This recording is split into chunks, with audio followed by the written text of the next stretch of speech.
Bienvenue tout le monde. Je suis la francophone du comité, donc je vais vous accueillir en français pour commencer.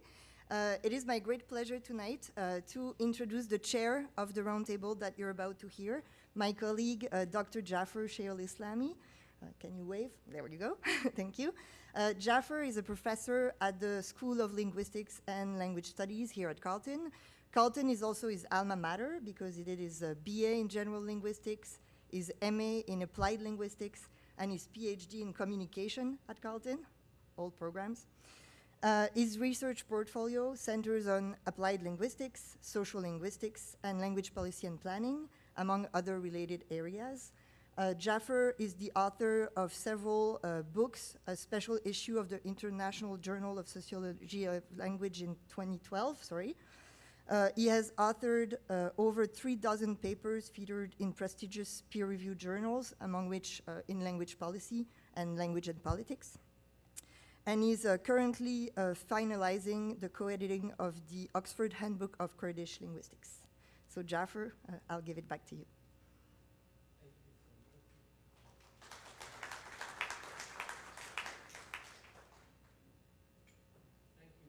Much appreciated.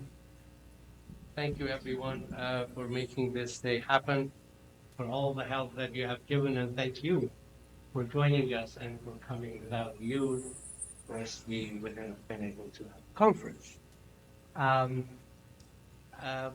I was first introduced to Tove Skutnabb-Kangas' work in 1995 when I took a course called Sociolinguistics at Carleton University. There was a textbook for the course. It was called Language in Society by Susan Romain, I think a 1994 publication. As I was reading this, doing the readings for the course, I came across a passage where it was talking, the textbook was talking about how different minority languages could have different orientations in different states and different countries, depending on the socio-political context of those places. And one of the orientations that could be, by which minority languages could be treated, was being banned. And the example that was given was Kurdish in Turkey.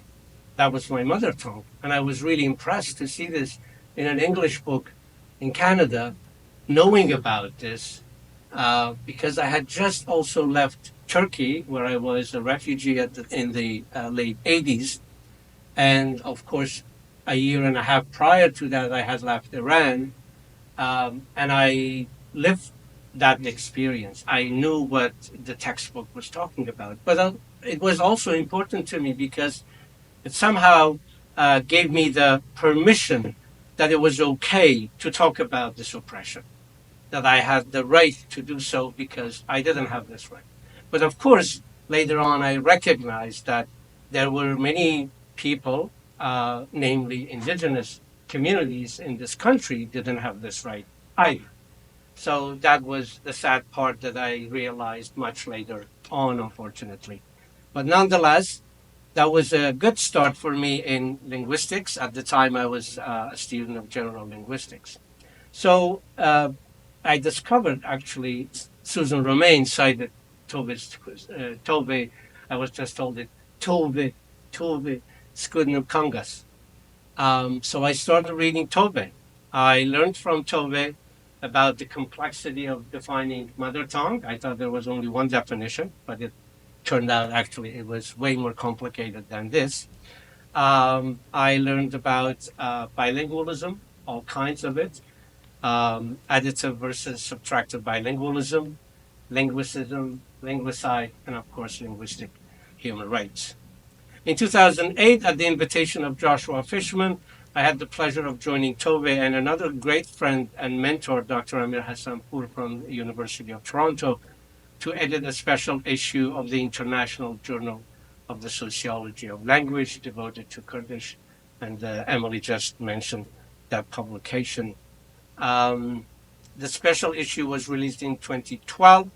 Working with Tove during those 2 years was like really obtaining another PhD. I had just finished my PhD, but it was like obtaining another one, but this time in work ethics, balancing friendship and professionalism, academic and politics, and balancing health and demanding work. The other night I was going through the emails that we were exchanging during that time. There would be emails, Tove writing to me and Amir, talking about her kid, her goat, her raspberries, and how this summer is so good for raspberries, but not so much Jaffer, so good for strawberries. And then, I'm sorry, I have to run to the lake and do some swimming. My health is very important. And then the next day he would say, Jaffer, I'm sorry for being so terrible to you. Your writing is no good. You have to redo it. And I really can't go through everything for you. So it was really incredible. And I learned from her I hope I have learned from her, how to strike this balance between friendship, professionalism, as I said, but also academics and politics. So I want to resort to another friend of Tove and one of the prominent scholars in the field, Fernand de Varenne, who happens to be Canadian, the United Nations Special Rapporteur on minority issues. Recently, he wrote about Tove. Tove was one of the 20th and 21st century's great intellectuals, an advocate and activist on linguistic rights, the rights of minorities and indigenous peoples, as well as those of users of sign languages. Her work has allowed many to raise the intellectual and scientific bars not only in our knowledge in fields such as linguistics and education, but also linguistic and cultural diversity, human rights, and conflict prevention, amongst many others. Many would attest to how formidable and unrelenting, but also fearless and even intimidating, which she was for the causes she espoused and defended until the very end, those most unable to defend themselves. Tove was also, in the words of one testimonial after her death, always faultlessly kind, selflessly empathetic, and unpretentiously hospitable and generous in mind and spirit.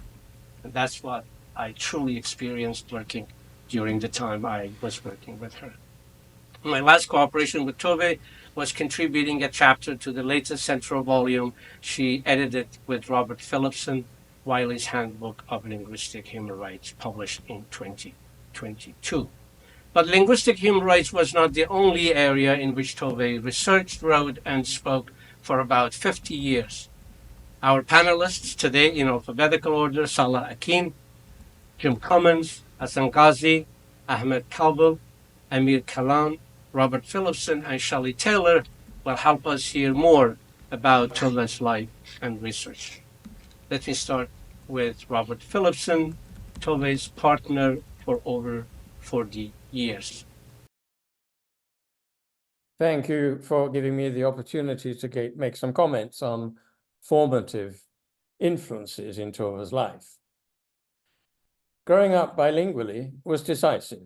Growing up with two highly respected languages, equally important. She went to an all-female school where she learned that females should be strong and independent. After studying Nordic philology in education, she also qualified as a translator between Swedish and Finnish, her mother tongues. Residence in the 1960s in Boston, USA, for a year had two very significant formative effects. Firstly, she started to understand racism, had lots of Black friends, feminism, and power. And as an assistant to Einar Haugen at Harvard, she became familiar with the academic study of bilingualism, language policy, and language ecology, which had not really got going in Europe at that time. Tove even fell in love with someone from the United Kingdom, or as she preferred to call it, the disunited queendom, me as a lapsed linguistic imperialist, and she collaborated with me professionally for the rest of her life, over 40 years. When still in her 20s, she'd done fieldwork on the education of Finnish working class kids in Swedish schools. Their parents were labor migrants, which led to Tove's understanding of the importance of mother tongue-based bilingual education for school success. And since two reports on this, written with a social psychologist, were published by UNESCO, Tove was invited to a conference on bilingual education in Paris, UNESCO, where she met top scholars from Canada, India, and elsewhere, and understood that we Westerners could learn from both industrialized countries and also from culturally and linguistically very different contexts.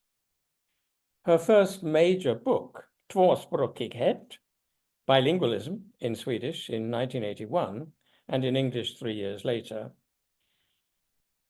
I don't know if you know the book, it's a very solid book, but the Swedish publisher wondered whether the two concluding chapters, one on the functions of migration and the other on violence in minority education, she wondered whether they were really necessary in a book on bilingualism. However, Tove managed to convince her that this socio-political dimension was essential for understanding bilingual education. Tove and I collaborated over many years with scholars from colonized countries, Asian, India, people like Debbie Patnaik, Ajit Mohanty, Provodas Gupta, Annamalai, and of course also people in the US like Joshua Fisherman, big source of inspiration. Also, we collaborated with people from Africa, particularly in Kenya, Nigeria, South Africa, and Morocco, from which both of us have benefited throughout our careers. Tove's realization that Finland had been colonized by Sweden for 600 years meant that she immediately identified with the Sami, the only indigenous people in Europe, in the Nordic countries, Norway, Finland, Sweden mainly. She also identified with First Nations peoples and indigenous peoples worldwide, with Kurds in 4 countries, and there were many who were immigrants in Denmark, where we lived for many years. 2 came to her funeral from different Kurdish organizations. Immigrants, refugees, of course, and marginalized minorities worldwide. And Tove saw these people as victims of cultural and linguistic genocide.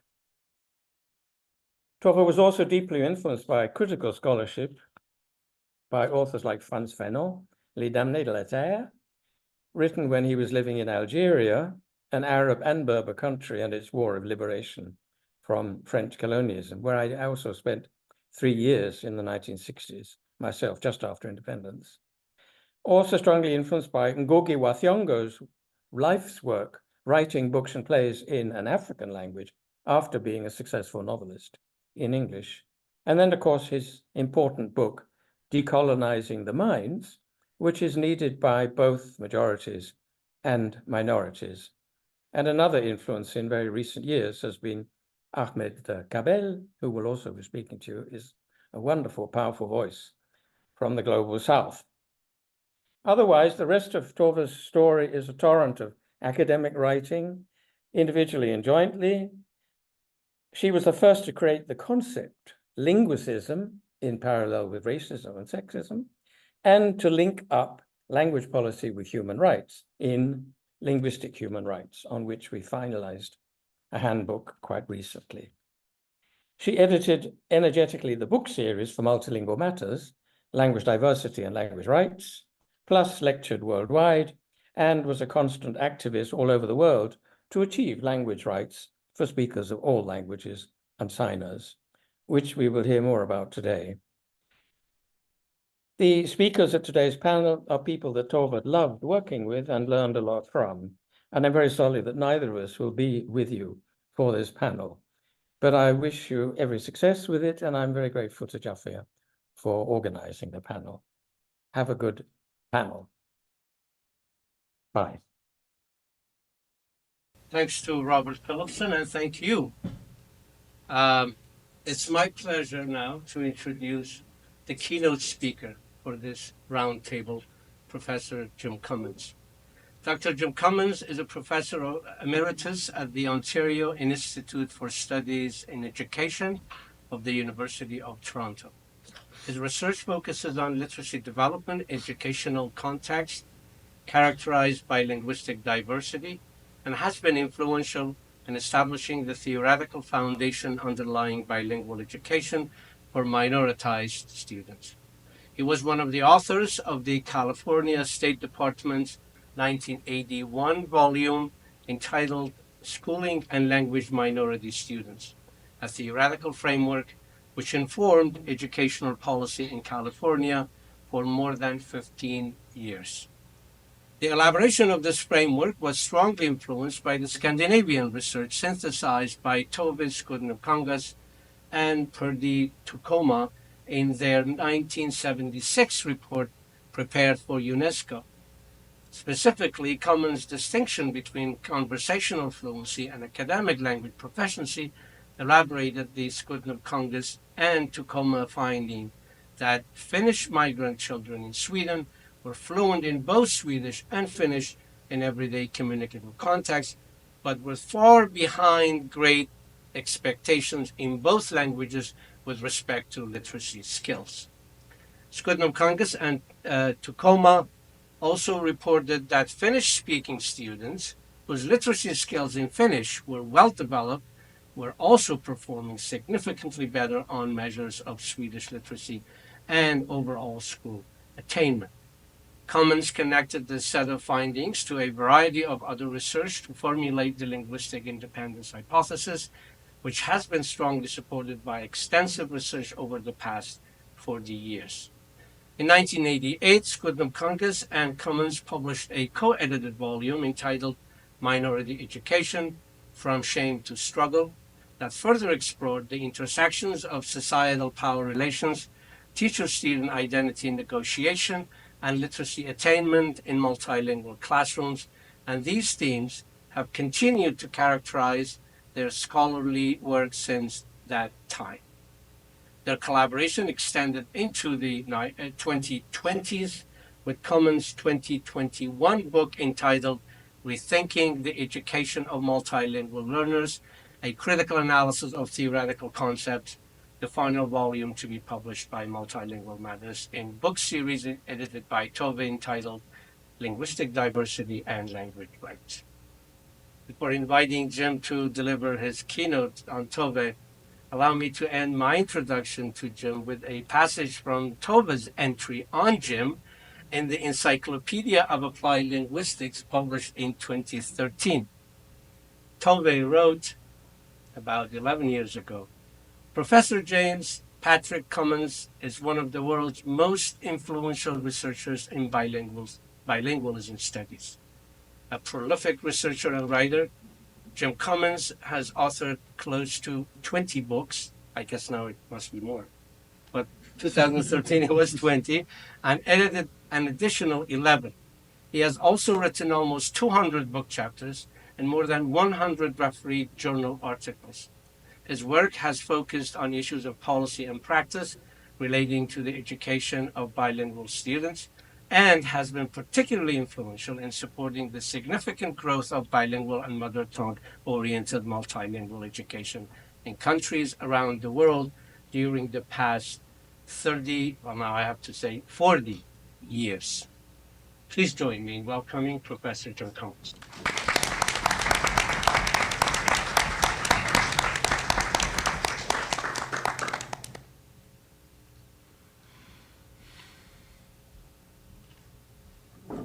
Get my PowerPoint up.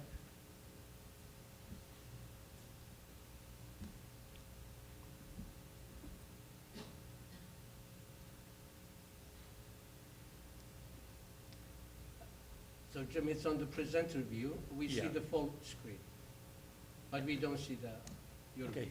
I think we're okay. Okay, good. Thank you, Jaffer, for that very kind introduction, and also thank you for the invitation to be here as part of this this roundtable. It's interesting, in your introduction, I wasn't aware of that entry by Tove in the 2013 volume, or if I was aware, then I'd forgotten about it. So it's on my reading list for when I get some time. Anyway, it's a real pleasure to be here and to be part of this celebration of Tove's life and work. I've known Tove for more than 45 years, and she's been both a mentor and a friend to me during that time. And what I'll try and do in my presentation is mix some reflections of Tove's academic impact as well as personal experiences that I've had with her that kind of I add to our understanding of the kind of person she was and the way her voice still resonates strongly for, I know, everybody here, but also in communities around the world. So just to say a couple of words initially about Tove's impact. And Jaffer and I obviously think alike because I have exactly the same quote from Fernand de Varenne as you did, or at least I've got part of that quote. But just to give a sense of the way Tove's work has been viewed and respected, one of in memorials that have been written during the past year, Tove's work has been acknowledged in powerful ways. For example, the Global Language Rights Coalition said that Tove's work often reveals schools to be sites of violence. But despite her extensive experience of confronting language rights violations from Namibia to Nunavut to almost every corner of the world, she never stopped believing that schools could be sites of liberation where all children could reach their true potential. So she combined both strong critique but also strong hope in all her work and her personal life. And then Fernand de Varenne made the points that Jaffer has already mentioned. He said she was one of the 20th and 21st century's great intellectuals, an advocate and activist on linguistic rights, the rights of minorities and indigenous people, as well as those users of sign languages. He went on to say she was a true hero and champion for the vulnerable and marginalized in many parts of the world. Many would attest to how formidable and unrelenting, but also fearless and even intimidating she was for the causes she espoused and defended. And then he quoted somebody else who said she was always faultlessly kind, selflessly empathetic, and unpretentiously hospitable and generous in mind and spirit. And I'll come back to those 2 points later on, how fearless and even intimidating Tove was in many of her academic analysis as well as personal interactions, but always in the context of caring for the people and the issues that she was engaged with. I think it's also worth highlighting initially how Tove saw herself as a critical or transformative intellectual. This is, I think, the last couple of sentences from her book, Linguistic Genocide in Education, or Worldwide Diversity and Human Rights. For those of you who do not know it, I brought it along at almost great personal cost if I were flying, but I wasn't, luckily. It's almost 800 pages. And in this book, she quotes so many individuals, so many people who contacted her or that she had contact with in terms of their experiences of language loss and language learning. And it's a powerful testament to the issues that she also analyzed in more conventional academic terms. But she said, in terms of defining where she was coming from in terms of her personal orientation, she said, writing books, in other words, trying to persuade, is useless unless it is combined with more overt political action. The question then is whether the action needs to be done by the same people who do the persuading. I believe it is necessary. So in other words, she combined two sides of the same coin. She was a critical, transformative intellectual, but also on the front lines, on the picket lines, advocating with the communities that she was working with and trying to provide a voice for. I've provided a visual image of the metaphor of two sides of the same coin, and I can just see Tove looking down with me very critically and skeptically because a metaphor that talks about the coin of the realm would be viewed very skeptically by Tove. She was a lifelong critic of capitalism and all the violence that it engendered, and so she might be quite disturbed by this metaphor. She might also be disturbed by the image of royalty on our national coin, the loonie, because she despised all kinds of hierarchy and the inequities that it implies.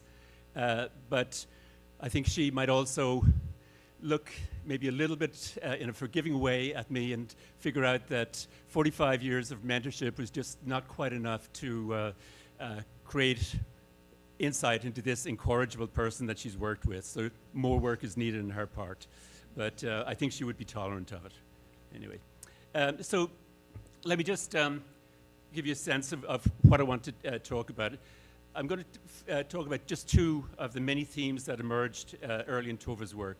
Namely, first of all, the role of minoritized students' mother tongue in their acquisition of the school language and their overall educational achievement. And secondly, the role of physical, symbolic, and structural violence in creating an underclass, or in Tove's words in one of her articles, reproducing the caste of assembly line workers. These themes reflect psycholinguistic perspectives in the first one, and the second one, sociopolitical perspectives, respectively. Tove was amazing in terms of the number of disciplinary perspectives that her work reflected. You could go through all of the disciplines in the social sciences, from legal studies to economics, and Tove was drawing from those bodies of work. And the sociopolitical perspective is vividly expressed in Tove's work using terms such as linguicide, linguistic genocide, language murder, killer languages, and crimes against humanity. And then I'll finish by just saying a few words and bringing the focus back to Canada, referencing the report that Tove, Robert Phillips, and Robert Dunbar wrote about the current language of instruction policies in Nunavut, which they characterized as exemplifying linguistic genocide. Okay, so that's kind of a map of some of the themes that I want to touch on. So first of all, let me just let you know the first contact that I had with Tove's work and Tove herself was when I was a research associate at the Center for the Study of Mental Retardation at the University of Alberta. Those terms seem quite chilling almost to talk about at this point, but that's what this center was called at the time. I had just come back. I'd finished my PhD in Alberta and in 1974, gone back to Ireland for 2 years, then came back to Canada, looked for a job in a very inhospitable employment environment, ended up taking a half-time position back in Alberta with one of the people that I'd worked with during my PhD. And at one point, the professor who had supervised my work, my PhD work, said he'd got some reports that I might be interested in, and if I wanted to go through them, just take anything that I wanted, and anything I didn't want, just get rid of. And one of the reports that he had got was this UNESCO report written in 1976 by Tove and Pertti Tokuma. And I read this and was blown away by the kind of research that was in it. It was like nothing that I'd seen before. And so I guess the only address I could find was Tokuma's address. So I wrote to him, and this is a copy of the letter that I wrote on February 3rd, 1977. So we're going back quite a ways. And I said, I've recently read the UNESCO report prepared by you and Tove. I found it the clearest statement of the issues involved in the education of minority group children that I've read. And then I said, I'd be grateful if you could tell me if you've written any other stuff on this. And I included a couple of papers that I'd written at that point.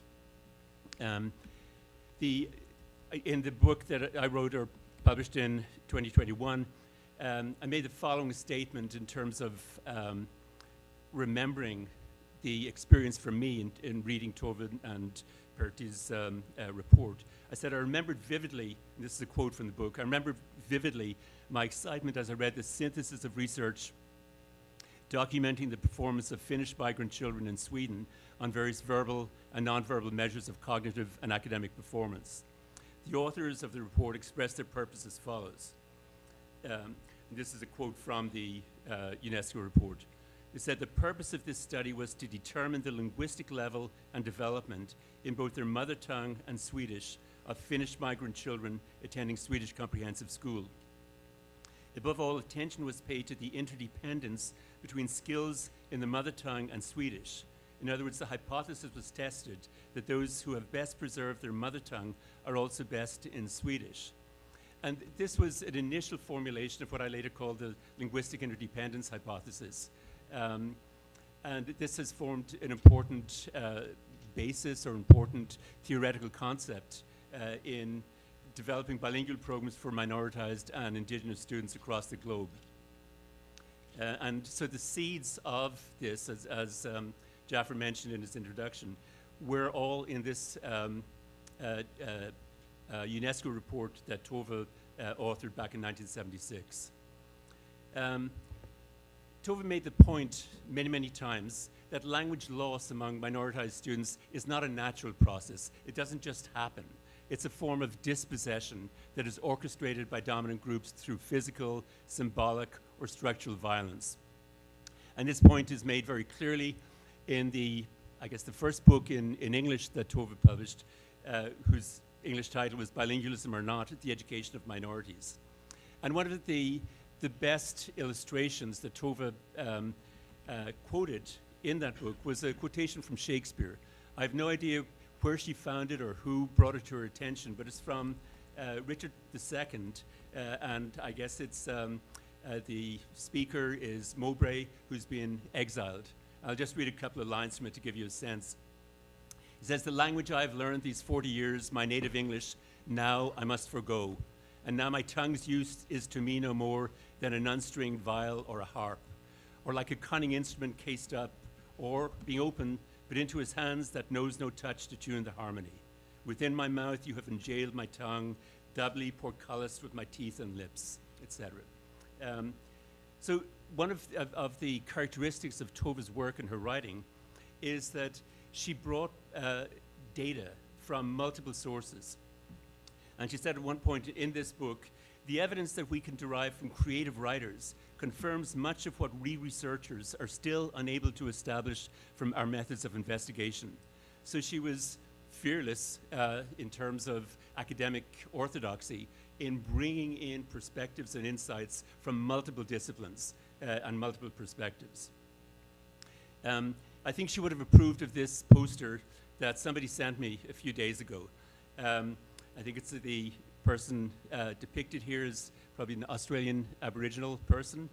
And it says, "They stole our land, they stole our wealth, they stole our heritage, they stole our freedom, they stole our identity, they stole our liberty, they stole everything. Then they gave us a book that says, 'Thou shalt not steal,'" in other words, the Bible. I think the one modification that Tove might put in here is that they stole our language also. And that's been the story of indigenous people throughout the world. So Tove constantly grounded academic analysis in human experience. This is just two examples. The first is a long poem. It takes up almost 3 pages in a 1981 article that Tove wrote called "Guest Worker or Immigrant, Different Ways of Reproducing an Underclass." Now, I think if any of us here were to submit an academic article that had 3 pages devoted to a poem, we might get a skeptical response from the editors or the reviewers of the journal. But I think even at that stage, Tove's reputation and the respect with which she was being held was acknowledged. And in this poem, she reflects the experiences of migrant workers who were working in Portugal and in Sweden later on.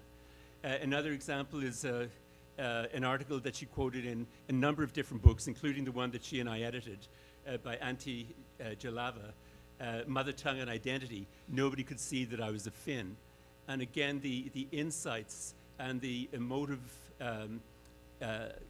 feelings that are conveyed in this article are powerful, far more powerful than anything that can be expressed in kind of scientific terms. Tove also, as I guess Fernand de Varennes' assessment and his memorial article said, was also fearless in not just in criticizing people who were very obviously antagonistic to linguistic human rights and antagonistic to equity and to indigenous people, but also people who were highly respected and seen as strong advocates for these issues. And one example is an article that she wrote in 2002. It was, I guess, a special issue of the International Journal of the Sociology of Language, which Joshua Fishman was editing at the time, called North American Ambiguities and Paranoias, and it was an invited comment from Tove.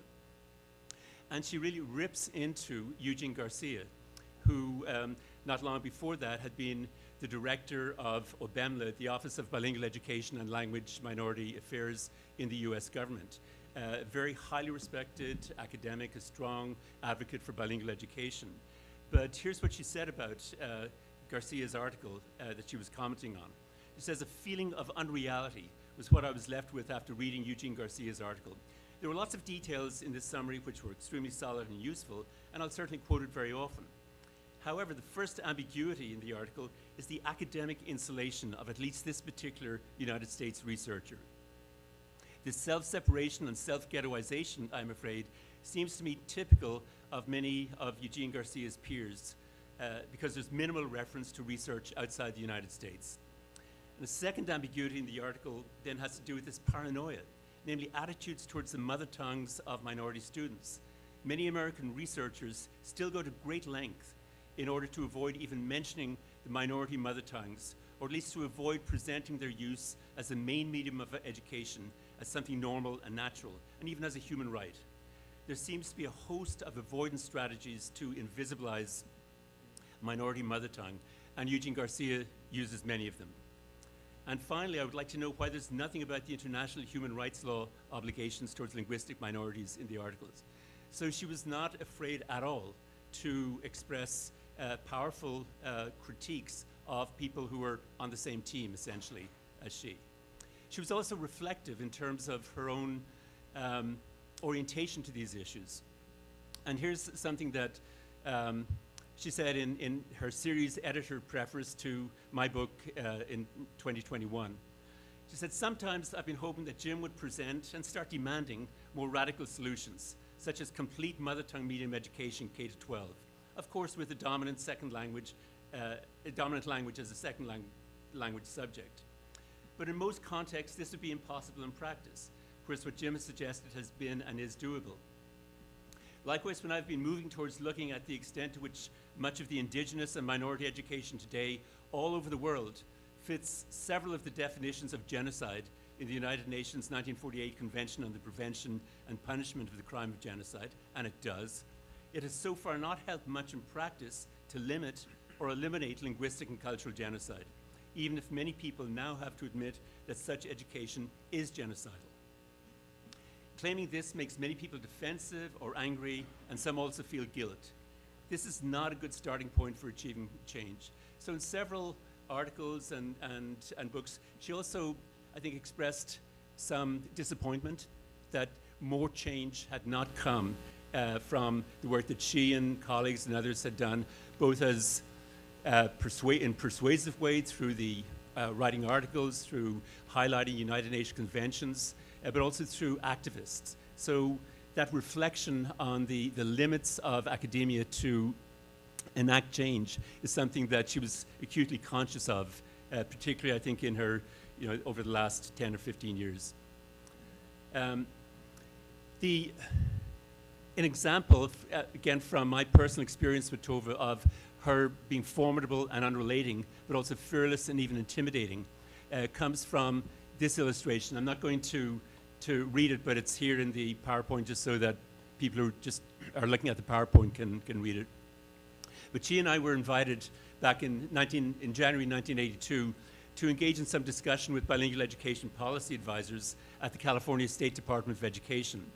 And this is just before CABE, the California Association for Bilingual Education Conference, which was taking place in San Francisco. And Tove was giving a keynote there the next day.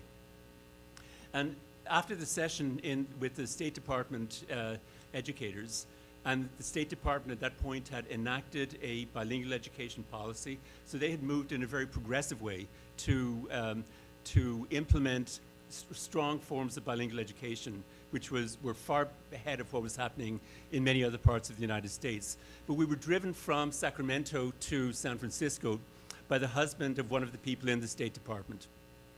And Tove was sitting in the front, and Tove is always curious about people that she is interacting with, whether they're taxi drivers or presidents of countries or presidents of universities. She didn't care. And so she engaged in conversation with this guy. And the guy turned out to be a military veteran.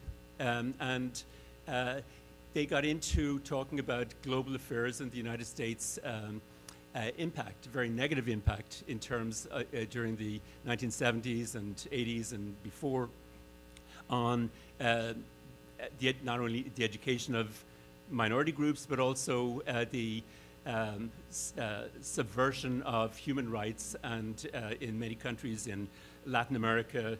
And Tove pointed out the imperialistic nature of US policies. For example, CIA involvement in overturning democratically elected governments in places like Iran, Guatemala, Chile, etc., supporting brutal fascist regimes and torture of political opponents, etc. And Tove was convinced that rational argument, respectful argument could make progress. But what she didn't realize, and what became increasingly obvious to me sitting in the back listening to this, was that this guy was kind of having fun, just egging her on, making more and more outrageous right-wing statements. And by the time we got to San Francisco to the hotel, Tove was extremely upset. Normally after a trip like that and after a day at a session, we might have sat down and debriefed a little bit, but she went straight up to her room with a very intense look on her face, very upset. And next morning, when she was giving her keynote talk, she let it all hang out. She gave a detailed account of US atrocities around the world and linked those atrocities in the international arena to the violence that was happening in schools for minority students. I was sitting in the audience, and I think Francisca Sanchez, who's here and will be presenting on some of Tove's work tomorrow, she was also there. But after about 15 minutes of Tove talking, I heard this kind of buzz or chatter in the audience. And then it got louder. And then people started to get up and leave. And about 1/3 of the people there left. They walked out on the talk because they were outraged at what they were hearing. And the 60 or so percent who stayed were absolutely changed by this experience. They gave Tove 5 minutes standing ovation after her talk, and many of them that I spoke to afterwards said listening to Tove give that talk had changed their lives, that they saw things completely different at this point in time. And not only that, but they viewed differently, they viewed themselves differently and their own purpose in life. So it had an amazing transformative experience on individuals and collectively in that audience. But it also angered and outraged a good proportion of people in that relatively progressive audience. California Association for Bilingual Education has always been probably the most progressive organization with respect to language rights and the education of minoritized students in the United States. And so even in that relatively progressive audience, there was outrage at, from about 1/3 of the audience for Tove telling factual truths about the reality of US involvement internationally. So Tove's use of strong and provocative terminology aimed to shock people into action, but she also acknowledged the personal costs associated with telling it like it is.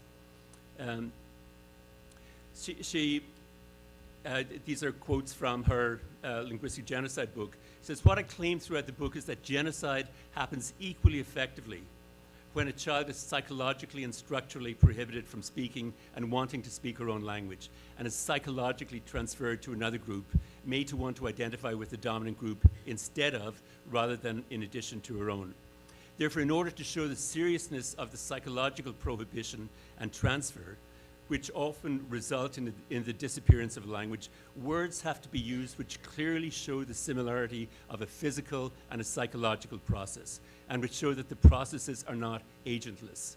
So when she's talking about terms like language murder, language murder is pointing to an agent who is doing this, somebody that we can hold, in principle, we can hold accountable. It's not just a natural process that happens. But she also makes the point in the introduction to the language genocide book, or linguistic genocide book. She says, I will end on a more personal note. As compared to most academics in my own fields worldwide, I've paid a high price for being critical and asking why questions. But in the civilized West, and I think she may have wanted to put inverted commas around those terms, but in the civilized West, critical intellectuals like myself are not thrown into prison or killed, something that happens to system critics in many countries. Instead, attempts are made to ignore or distort our critique and to invisibilize or marginalize us. And it is not economically safe to ask why questions. If you're critical, immigrant, and female, there are no jobs for you in academia. And I think she felt disturbed and somewhat angry at the fact that she didn't have the same kinds of academic privileges that many of us in this room have enjoyed. And one of the reasons being that she was too provocative, and she told it like it is. And that's not necessarily the kind of person that the powers that be want in universities or any other institution. Let me just wrap up with just a couple of words about what's happening in Nunavut. And Tove, Robert, and Robert Dunbar wrote a report in 2019 at the invitation of Nunavut Tungavik Incorporated, which is NTI, which is the main Inuit organization that was set up subsequent to the land claims agreement. And this report was commissioned by NTI. And I think that the title tells you the main gist of the report. Is Nunavut educational, criminally inadequate? An analysis of current policies for Nuktat and English in education, international and national law, linguistic and cultural genocide, and crimes against humanity. So I think they managed to put all of those incendiary terms into the title, and they make a very convincing case that what is happening in Nunavut right now, where the government has reneged on its commitment made in 1999 when Nunavut was set up to implement a strong bilingual program by 2019 that would go beyond grade 3, which is where it goes right now. There is a strong sense on the part of Inuit communities that this is not what they want, that there's been inaction in relation to all of the things that needed to happen to put this in place. And among the report's conclusions are these two quotes. It says, Canada violates in the education of Inuit children in Nunavut many of its obligations in international law, in international law instruments, which Canada has signed and ratified or otherwise accepted. Seen from an educational and psychological point of view, and from the social consequences of current practices, there is prima facie evidence of education in Nunavut being involved in processes and practices of linguistic and cultural genocide. And this is not a new conclusion. As we know, the Truth and Reconciliation Commission that reported on Indigenous education in Canada also talked about cultural genocide. But Tove is explicitly bringing linguistic genocide into Tove and her colleagues are bringing linguistic genocide into the same equation. So finally, let me go back to one of the quotes that I started with. Again, the quote that was cited by Fernand de Varenne, that Tove was always faultlessly kind, selflessly empathetic, and unpretentiously hospitable and generous in mind and spirit. And one of the personal experience that I had and our family had in relation to Tove's, the fact that human connection was central to Tove's personal and academic life, was when she visited Toronto, one of the several times that she visited Toronto, somewhere in the mid-90s. My guess is about 1994. And we had invited a number of people over to our house to meet and spend some time with Tove. And our eldest son, whom you see in the picture, Stephen, was about 4 or 5 at the time. And after spending a short amount of time interacting with the other adults, Tove decided that she wanted to get to know this child. These were her words. and she sat on the couch reading and talking to him for the rest of the evening. And I think this illustrated the fact that despite her extraordinary commitment to social justice and human rights issues, Tove was also immensely kind, curious about people, and someone who enjoyed connecting one-on-one, even with the little people in the room. So thank you.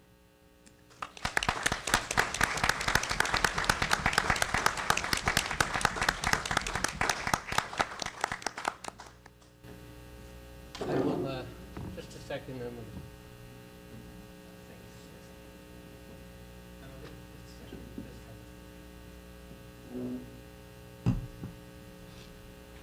Thank you, Jim.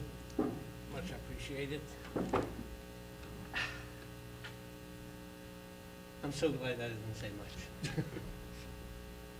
Our next presenter is joining us by video. I will say a few words about Mr. Ghazi before we play his video message. Hasan Ghazi is a multilingual Kurdish journalist, historian, and language activist who has devoted most of his life to promoting and protecting his mother tongue.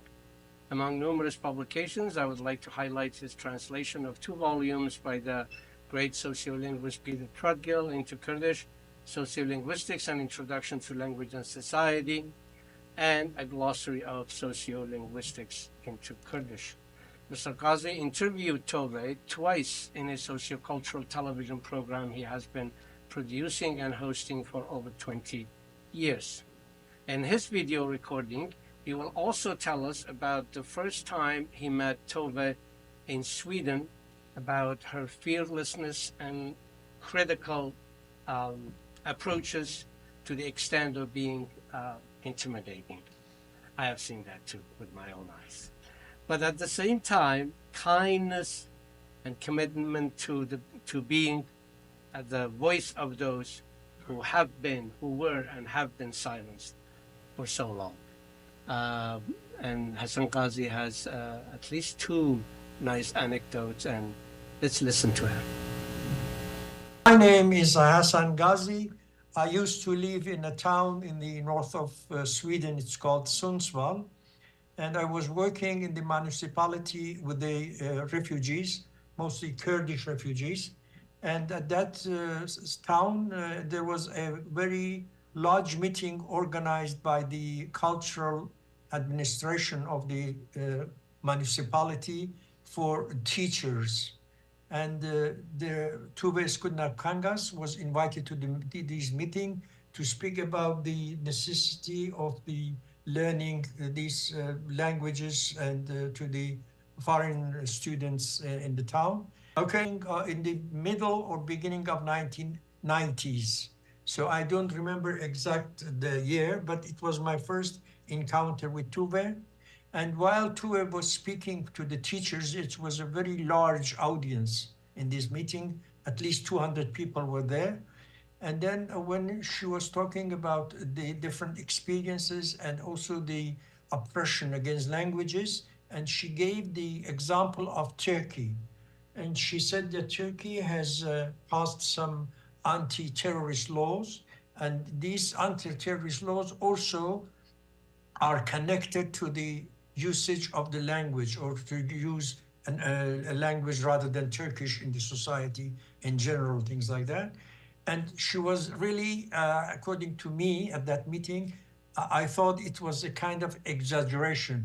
The meaning was to make it an aggrandizement in order to give the, let's say, message to the audience.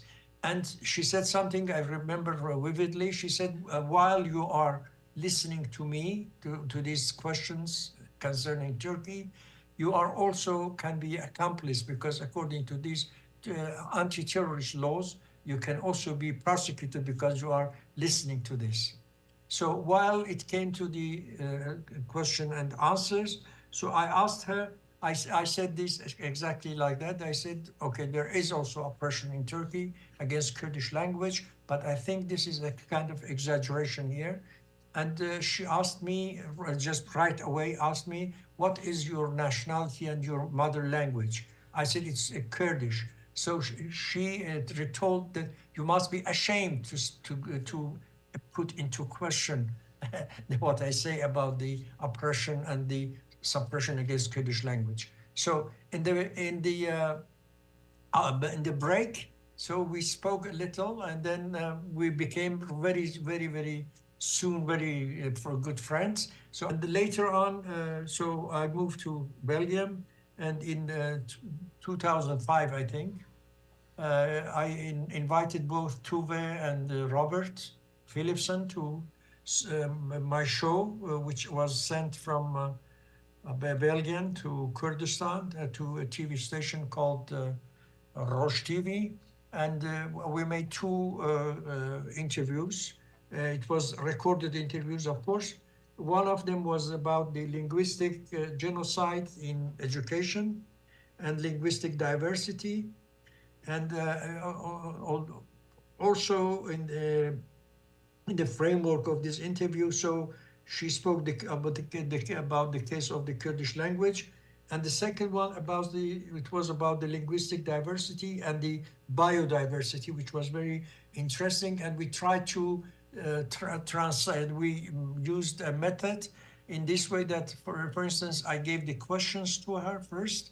That's why in the program I addressed her in Kurdish, in Sorani Kurdish, and she knew the language. She understood what I was talking about because she knew the content of that in English before.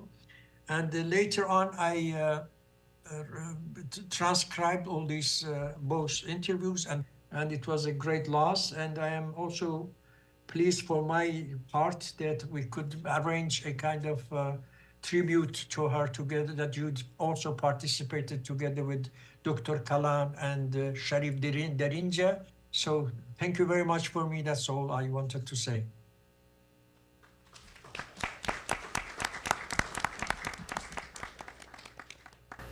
Thanks to Hassan Qazi. By the way, any shortcomings in the video is mine. I made it. So recorded it on Zoom, and then I did my best to edit it. And also the same goes for Roberts. Any shortcoming, again, I should be blamed, not them, for any of that. Okay, our next speaker is Dr. Amir Kalan from McGill University. Amir Kalan is an assistant professor in the Department of Integrated Studies in Education at McGill University. His work aims to create a sociology of language and literacy education that provides insights into cultural, political, and power relational dimensions of linguistic practices. He is particularly interested in learning about the experience of minoritized and racialized students in multicultural and multilingual contexts. He is the author of Who's Afraid of Multilingual Education, 2016, Multilingual Matters, Sociocultural and Power Relational Dimensions of Multilingual Writing, 2021, the co-editor of Critical Action Research Challenging Neoliberal Language and Literacies Education, 2022, with organizing numerous academic workshops and online forums, and his insightful expert presence on popular media. Dr. Kalan has raised awareness about the plight of minoritized languages and their struggle for linguistic rights in Iran in a way that has never been done before. Amir, microphone is yours. Thank you so much, sir.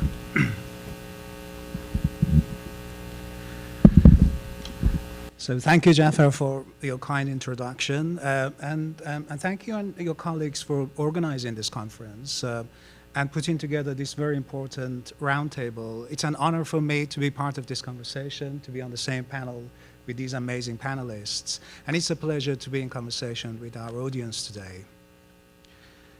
When I was a second-year PhD student at OEC, University of Toronto, I had the honor of working with Tove in the process of writing and publishing my book, Who is Afraid of Multilingual Education, which was published by Multilingual Matters in 2016.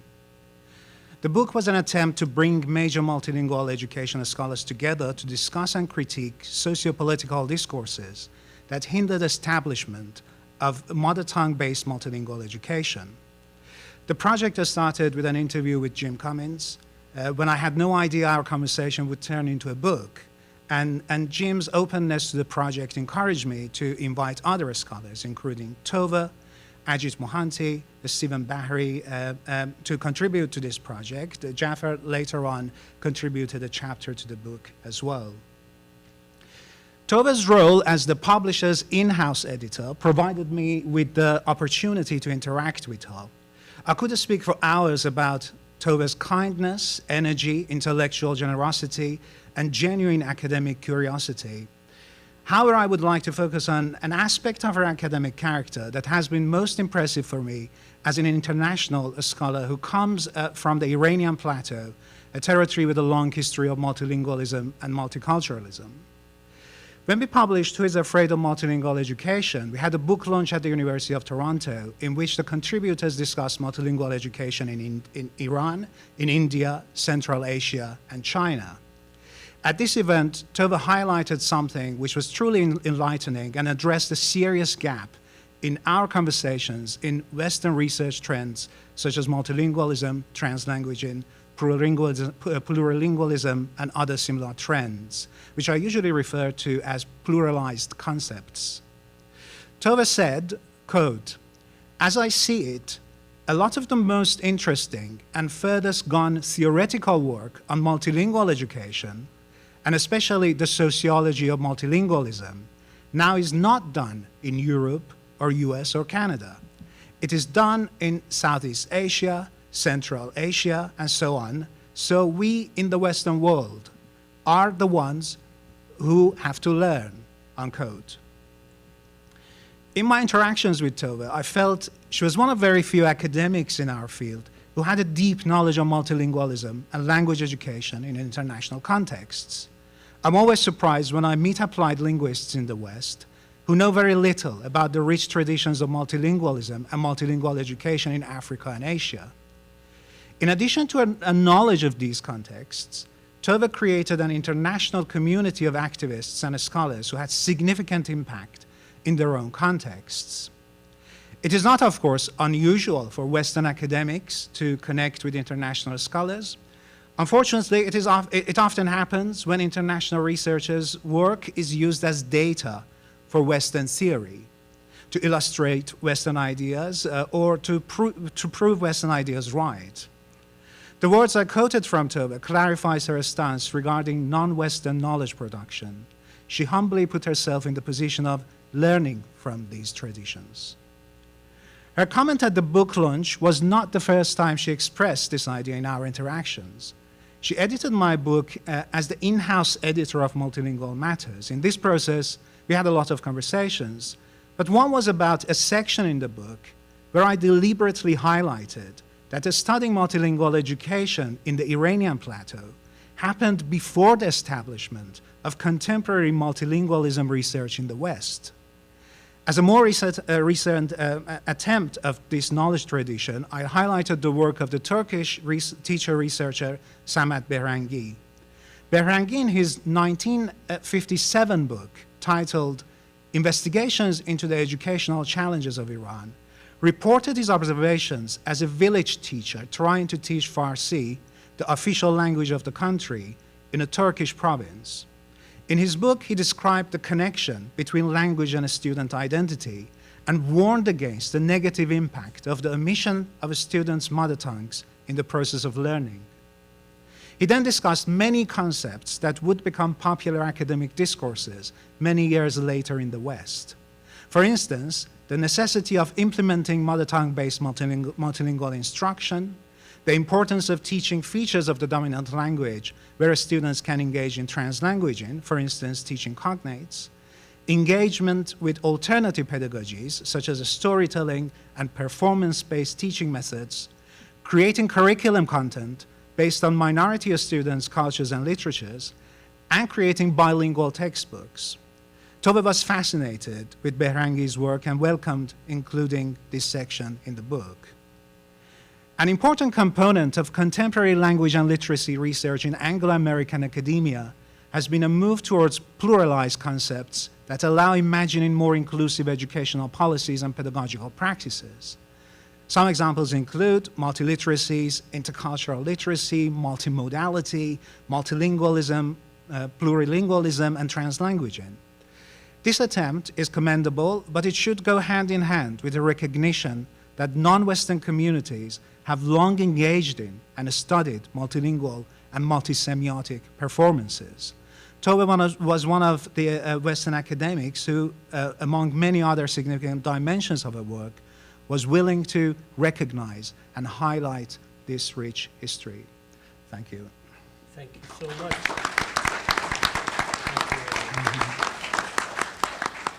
Our next speaker also joins us via video recording. Our next panelist is Dr. Ahmed Kabil, who joins us via a pre-recorded video. Yes, I said that. Ahmed Kabil is an associate professor at the School of Humanities and Social Sciences of Al Akhawain University in Ifran, Morocco. He has written extensively in journals and books on language and education policy, minority rights, coloniality, the politics of English worldwide, and the challenges of creating an equitable linguistic and cultural order. In one of the last volumes that Tove co-edited with Robert Phillipson, Wiley's Handbook of Linguistic Human Rights, Ahmed has published 2 chapters, From Neoliberal to Decolonial Language Rights and Reparative Linguistic Justice, and also another chapter, A Tale of Two Springs and an Impending Winter, Linguistic Human Rights and the Politics of Dignity in North Africa. Please join me in welcoming Dr. Ahmed via video. Good evening. I'm Ahmed Kabil. I'm both honored and deeply moved to be part of this panel. And I would like to thank very much Professor Jaffer, Sheyholislami, and the organizers for giving me this opportunity to celebrate Tove and her work.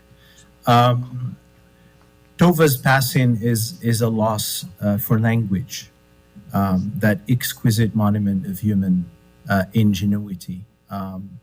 Her passing is also a loss for a world in decay, a planet on the verge of collapse. It is a loss for those who have been inspired by her, an irreparable one for those who have been personally touched by her kindness, by the beauty of her spirit and humanity. Tove is kin. She's always in our midst, and so I would use the present tense throughout. What follow are actually personal reflections on the profound implications and imbrications of Tove's thought and advocacy for a decolonial language politics anchored in the global South. I speak here as a friend, fellow traveler, and as someone who has learned and continues to learn enormously from Tove, from her example, her inexhaustible generosity. How can one be decolonial without the gift, without the generosity of mind, soul, and heart? Gifts, anthropologists tell us, come with the obligation to give, receive, and return. Jacques Derrida counters that a true gift can never be returned. But the way to reciprocate Tove's gift, because it can never be returned, is to think with her, alongside her, and to take on the responsibility of continuing the decolonial struggle, the labor of dignity, self-determination, sovereignty, linguistic, and beyond. There's nothing that more vividly illustrates Tove's internationalist stature and towering relevance than the current horrific genocide unfolding in Gaza. Taking a cue from her insight, we ought to constantly nurture a vigilance, epistemic and political, against global structures of power and their neo-colonial and neoliberal capture. And this, of course, casts a huge shadow on the question of human rights and international law, that the entire edifice of international law and human rights has been conceived and bred in the crucible of empire, colonialism, and racism need not be belabored here. these overlapping colonial doctrines that provided the ideological grid sustaining the colonial will to intervene, improve, plunder, and eliminate, as we amply see now in Gaza. Decolonial human and linguistic rights expose the colonial intimacies of mainstream human rights and international law and challenge the exclusionary racist humanism that underlies them. They recenter the colonized, indigenous, and global subaltern as the locus of the human.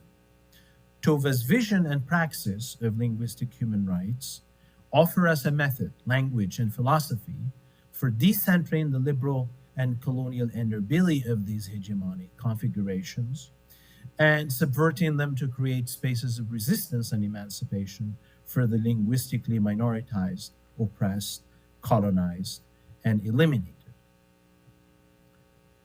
We must also heed Tove's cautionary note that human rights commitments should not be converted into human rights markets.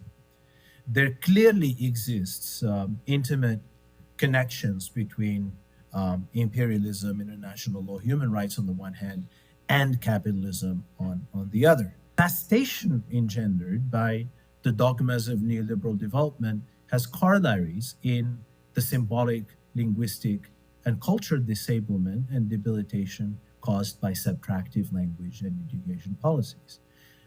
These are blatant structural violations of linguistic human rights that lead to the educational and linguistic starvation and disposition of local ecologies in the global South. We also know the fact that the trajectories of mainstream human rights on the one hand and global neoliberalism on the other are not merely accidental. They are mutually reinforcing. Neoliberal multiculturalism has been honed into a technology of government, both in the North and in the South, which offers possibilities for expressing and regulating difference consistent with the market logic and capital accumulation. Now, in this regard, indigeneity, culture, and identity have been converted into markets, investment portfolios, intangible capital, and monetizable assets. Land, sovereignty, and indigenous modes of government have also been captured by neoliberalism, in entrenching privatization, extractivism, and the commodification of land and nature. Certain strands of linguistic human rights have been ensnared in this neoliberal dispensation. Language itself has been recast as a skill, a transactional capability, convertible to and valuable only as human capital. What is at stake in the global South is the political and cultural valency of language, is the political reclaiming of language and language practices for building and strengthening sociocultural and effective bonds of care, solidarity, and survivance. The potential of language as well as a vital repository and medium for alternative self and world making and remaking. Before anyone else, Tove profoundly captured the constitutive and overlapping necropolitical disposability of state and colonial and imperial power.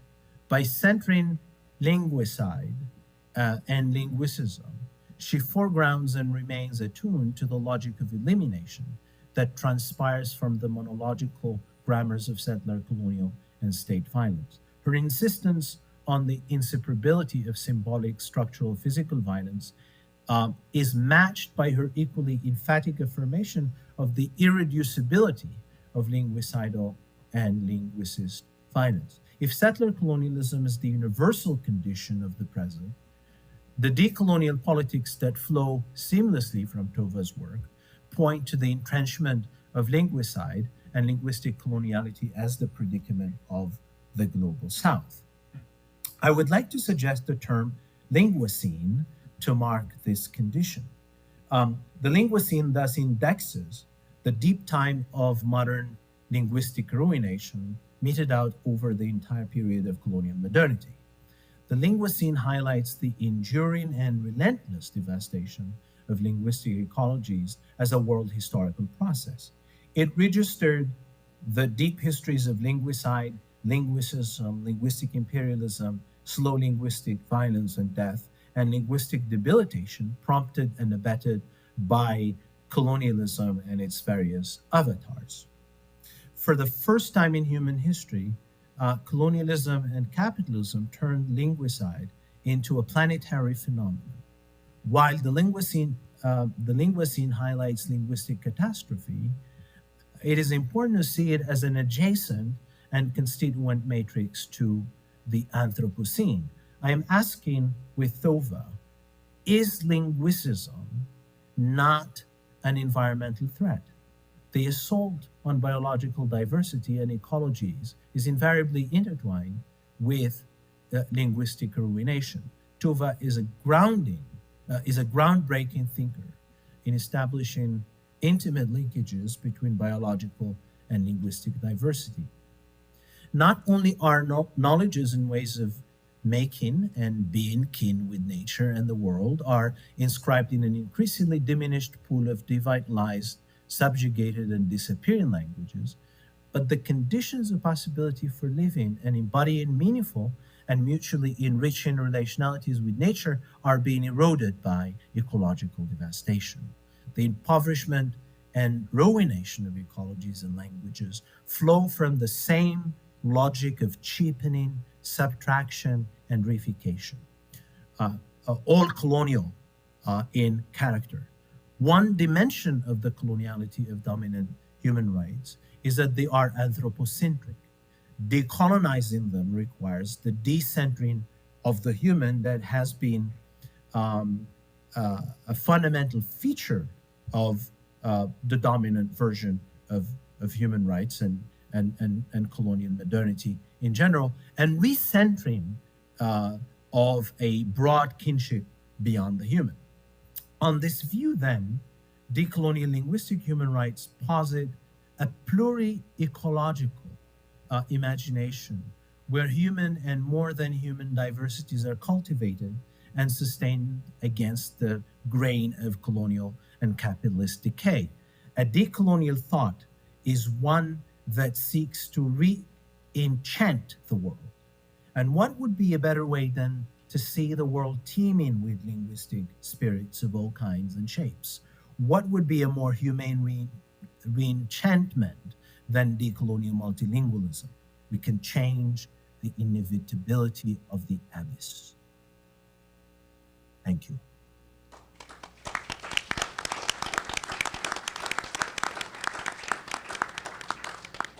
Thanks to Dr. Cogbill. And now it's a turn for our next speaker, next panelist. Dr. Salah Akin is professor in linguistics at Rouen University, Normandy, France. He was the head of the Department of Linguistics from 2013 to 2016 and is a member of the French National Council of Universities. Dr. Akin has published many journal articles and book chapters in French, English, Kurdish, and Turkish on various aspects of the Kurdish language, structural changes, dialectology, language policies, standardization, revitalization of Kurdish in diaspora, and language policy and planning. He has edited a book, pardon my French, literally I mean, book Nom et Renom 2000. How was it? In 2000. Yeah, so the pronunciation was okay. Okay. Even for a Canadian. That's good. And the special issue of Etude Kurd entitled Kurdish Language 2018. He's also the author of the Kurdish monograph, Le Collines Manasiya Kurdi. Now I can do this one basically. Studies of Kurdish Linguistics, Istanbul Avesta. His last book, Introduction to Kurdish Linguistics, has been published by Lambert and Luca in French. He is head of the Research Center Dynamique du Langage Institute at Rouen University and director of the journal Kurdish Studies, published by the Kurdish Institute of Paris. I am not, if I'm not mistaken, Professor Akin will speak in French to us. Yeah, right. Please. Bonsoir. Je tiens à remercier les organisateurs du colloque et puis de cette table ronde. J'ai notamment Jaffer, Sheyholislami, Émilie Urbain. J'ai aussi un grand honneur de faire partie donc, de cette table ronde pour rendre hommage à Tove. Tove que j'ai eu la chance et l'honneur de rencontrer et de travailler avec depuis les années 2010 autour de nombreuses recherches et publications. Je l'ai accueilli en 2018 au colloque sur la justice linguistique que j'ai organisé à Paris. Et Jaffer, Robert et beaucoup d'autres chercheurs étaient aussi invités à ce colloque. J'ai publié en 2019 les actes de ce colloque dans le numéro 14 de la revue Études kurdes, intitulé « La langue kurde et la justice linguistique ». Et Tove avait fait une contribution donc, qui s'intitulait et qui était déjà très problématisante, Revitalizing a mother tongue that a Kurdish child doesn't know because of linguistic genocide. Are there any linguistic human rights? Puis, à l'invitation de Fernand de Varenne, qui était le rapporteur spécial de l'ONU sur les questions minoritaires, nous nous sommes rencontrés en novembre 2019 à Genève, au 12e Forum international sur les questions minoritaires.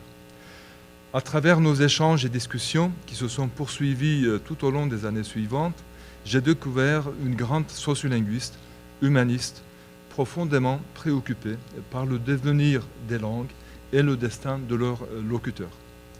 L'ampleur de ses travaux, de ses apports théoriques, épistémologiques, la portée de ses engagements auprès des locuteurs des langues minorées constitue un exemple sans précédent de ce que peut être les liens entre recherche et engagement social. Contrairement à la tradition saussurienne de l'étude de la langue en elle-même et pour elle-même, les travaux de Tove ont tenté de cerner la langue non pas en tant que système, mais la langue aussi pour ce qu'elle représente pour les individus, pour les communautés, pour leur culture, pour leur identité et pour la transmission de leur mémoire collective. Cela l'a conduite à rompre avec la neutralité axiologique weberienne qui stigmatise toute implication du chercheur et à assumer l'immersion des chercheurs dans la situation sociale et langagière. Elle a porté un regard sociopolitique critique aux conditions dans lesquelles évoluaient les locuteurs des langues minorées. Contrairement à certains linguistes que notre ami et regretté Amir Hassanpour avait qualifié de linguiste apolitique parce qu'il refusait de dire un mot sur la répression dont sont victimes les locuteurs des langues qu'ils décrivent, Tove a toujours défendu son immersion dans le monde social et sa posture du chercheur impliqué, répondant à une demande sociale dans le cadre d'une linguistique d'intervention. Sa démarche a consisté à contextualiser les situations des langues minorées et à attirer l'attention sur les privations des droits linguistiques, sur les souffrances des locuteurs qui ne pouvaient pas, par exemple, bénéficier d'une éducation dans leur langue maternelle. Pour elle, décrire la langue ou les langues, c'est décrire aussi la situation et l'identité de leurs locuteurs, car les langues sont les véhicules et le marqueur le plus saillant de l'identité. L'immense corpus scientifique qu'elle a produit au cours de sa carrière a permis ainsi de problématiser de nombreuses situations sociolinguistiques qui échappaient à l'attention des linguistes. Ces travaux ont aussi, comme ça a été rappelé, contribué à éclairer les décideurs et acteurs politiques et parfois les linguistes eux-mêmes sur l'importance de l'égale distribution des ressources linguistiques à travers le médium de l'éducation. Une contribution significative parmi plusieurs qui mérite, à mes yeux, d'être souligné, c'est la démarche et le courage de Tove de nommer les choses par leur nom. Albert Camus disait « Mal nommer les choses, c'est en ajouter au malheur du monde ». De ce point de vue, Tove a créé dans les années 1980 le concept de linguicisme, qui a été rappelé tout à l'heure, pour qualifier des idéologies et des structures utilisées pour légitimer, réaliser et reproduire une division inégale de pouvoir et de ressources linguistiques entre des groupes en raison de leur langue. De la même façon que le concept d'apartheid forgé à partir de la ségrégation de la population noire en Afrique du Sud peut éclairer d'autres contextes marqués par la discrimination d'une partie de la population qui ne dispose pas des mêmes droits que le reste de la collectivité. Ce concept d'apartheid que le chercheur turc Taner Akçam applique désormais à la situation des Kurdes en Turquie, le concept de linguicisme a permis de mettre au jour des pratiques de discrimination linguistique et d'autres formes de pression contre les minorités.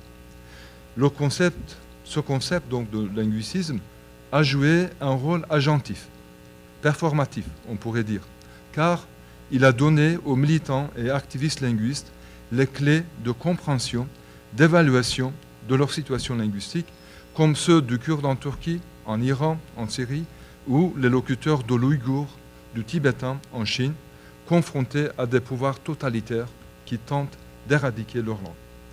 Si Tove a créé ce concept pour nommer une idéologie et pratique discriminatoire, c'est tout d'abord pour les combattre et pour promouvoir la diversité linguistique. Elle a montré ce que la diversité linguistique peut apporter à la promotion de la paix à travers la réduction des injustices sociales basées sur les hiérarchies linguistiques et le potentiel du médium du multilinguisme dans les conflits. Il est certain que l'œuvre colossale que Tove a laissée derrière elle, à la fois comme chercheur et citoyenne engagée, nous servira longtemps de référence dans le domaine des sciences du langage. Merci pour votre attention.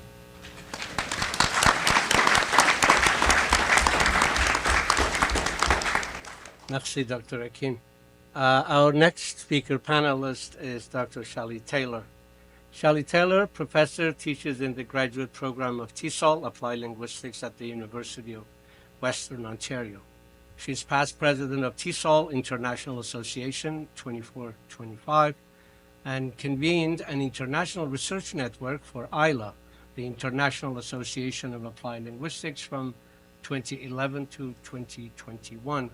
She's the director of a DALF testing center at Western, approved by France Éducation Internationale. Her research focuses on plurilingualism and pluralistic approaches to teaching, multilingual models of education, and she has explored language policy in Canada, Denmark, Greenland, India, and Nepal. Her work has also involved refugee students' language and literacy development at the K-16 level. She has given invited talks in Canada, Denmark, and Greenland, and keynote and plenary addresses in Canada, the United States, and for TESOL affiliates in Italy, Malaysia, Nepal, Qatar, and the United Arab Emirates, and shall I go on?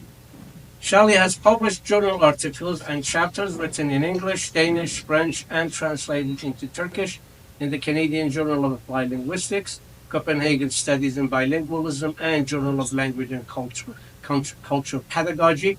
She has guest edited special issues of the Canadian Modern Language Review, the International Journal of Bilingual Education and Bilingualism, and TESOL Quarterly. Professor Taylor co-authored the chapter with Tove Skutnabb-Kangas 2009 in IELTS, Quinn and Stovall's editing, Handbook for Social Justice in Education, and published in books edited by Tove Skutnabb-Kangas, including Social Justice Through Multilingual Education, 2009. Shelley has taught the French language through the medium of French from kindergarten to the graduate level. Professor Taylor, the microphone is yours, please.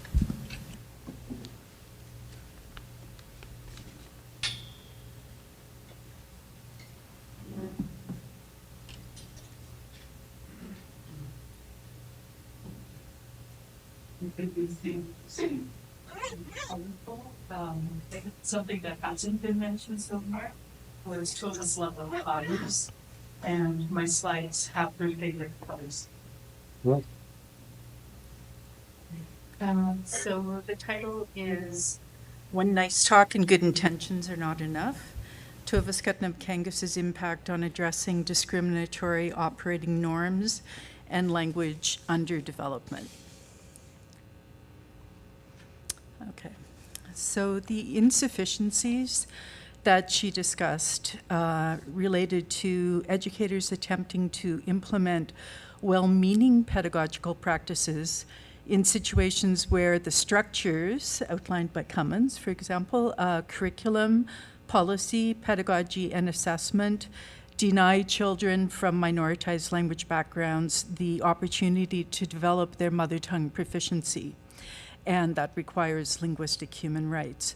Her lifelong work addressed these insufficiencies, and her life reflected her belief in her work.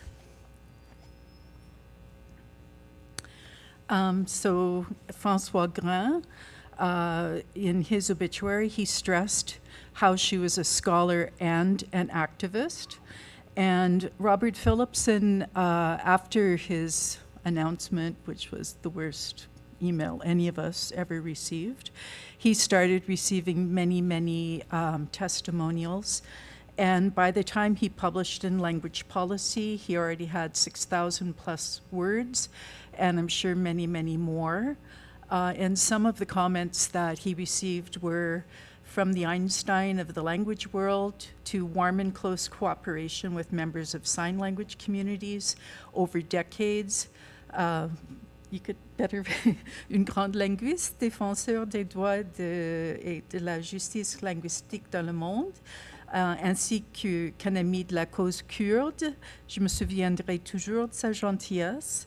An advocate for Sami L1-based MLE groups in South Asia, and the list goes on. Decades-long dedication, commitment, work, and everybody always stresses warmth as well. And well beyond, as Dr. Cummins pointed out, the hit that she took academically, she, in terms of, academic employment, so being an activist and beyond just the H factor, the H index. So earlier tributes that Robert forwarded, to me, they really all came down to an international outpouring of grief. The impression of having lost a shared mother, defender, protector, and spiritual guide for so many groups around the world. So the discriminatory operating norms and language underdevelopment. My initial encounters with her, when I started teaching in the Toronto School Board, I went to a professional development session, and there was a book on the table that said bilingualism or not, and I thought, not? What do you mean not? Having come from Carleton, French department, and bilingualism, official bilingualism, the not really threw me. And so then when I started my doctorate at OISE under the supervision of Dr. Cummins, and I knew that he was working with her, and you might not remember, but you gave me articles in Swedish. It really stretched my knowledge of Danish to read Swedish. And so I ended up getting a stipendium to do one of my doctoral years in Denmark under the supervision of Robert Phillipson, and I got to meet Tove. And then my thesis research ended up there looking at the experience of ethnic Kurdish children in a Turkish-Danish bilingual program. So our collaboration continued. In 2008, I organized a symposium at TESOL called Imagining Multilingual TESOL, which included Dr. Cummins and others. And then in 2019, Multilingual TESOL Revisited. In 2008, Tove outlined changes that were needed to counteract policies and programs that prohibited children, families, and communities from developing their mother tongue. And so at that point, she was involved in a study funded by Finland in Nepal with Ajit Mohanty, which was bringing out L1-based instruction in 120 mother tongues. And so she compared and contrasted policies in L1-based multilingual education to programs that prohibited L1 medium instruction and development. And she looked very much at the, oops, sorry, how did I get up there? And she looked very much at links between the focus on policies and programs that develop national and elite foreign languages at a cost of the mother tongue and crimes against humanity. So a decade later, in 2019, her observation, what progress had been made, and she said, in fact, there has been very little change. What I say will be a shock to many of you. Reflect hard on the message before you shoot the messenger. Remember that this almost 80-year-old messenger has researched and reflected on this for a lifetime. Okay, so in terms of nice talk and good intentions, definitely not being enough. So the need for L1-based MLE to promote multilingual development and maintenance in local, regional, state, and societally dominant languages, not just in societally dominant languages at the cost of all others. And that impedes students' access to learning if the L1 is not the MOI. So for example, in our study in Nepal, many of the students went to school on the first day and instruction was in Nepali, which they didn't speak, and their first day of school was their last day. They went home. Other stories about Kurdish children going to school in Turkey and for not knowing Turkish, having their hands burned on a fire, etc. This denies children's access to education and it violates their human right to education. There was a book already in 1992 by Isabel Knockwood, Out of the Depths, about the Mi'kmaq children's experience at Shubenacadie. And it illustrates the long-term harm that forced separation and linguistic cultural shift can do to children, families, and communities, which Amir Kalan has referred to in terms of Farsi as a medium of instruction to Turkish children in Iran. So there's need for more than well-intentioned multilingual word walls in school. There needs to be advocacy for multilingual learners and more initiatives. So mother tongue-based instruction, or at least bilingual programs. And so how do you go beyond nice talk to good intentions? I was always drawn to the author Ray Bradbury's novel, Fahrenheit 451, and it has characters called drifters. And at that point, they were burning books. And so individuals would memorize an entire book, and they would preserve it that way, even if all copies of the book were burned. And so luckily, we don't live totally in the dystopian world created by Bradbury, not yet. But I do intentionally pass Tove and my other co-panelists' work on to my graduate students in hopes they might take up their work or at least understand the importance of mother tongue proficiency and the roles policies, programs, and pedagogical practices play in intergenerational language transmission. In 2011, Tove shared certain of her PowerPoints with me that I go over with my students every year, outlining criteria of mother tongue by origin, by internal and external definition, by competence, by function, and illustrates how one's mother tongue can change over time depending on the different definitions. Her work illustrates how usually all definitions converge for linguistic majorities, but not for linguistic minorities. For one thing, they function as societally dominant language, and as their competence in that language grows, their competence in their mother tongue can wither. And so my students see that if the criterion used for mother tongue is competence, the definition changes. It's as if once they see the different contexts play out, a light goes on for them. whether they act in the sense that Tove proposes and become advocates for Mandarin in multilingualism, English in multilingualism, and whatever family policies they eventually adopt and enact is for them to decide in the future. But I try to provide them with Tove's work so they can keep learning from her, especially that no community believes they can lose their mother tongue until it is too late. It's important to keep her work alive, and commemorations such as today are very important. Thank you so much, Dr. Sheyholislami. Thank you. Thank you, Professor Taylor.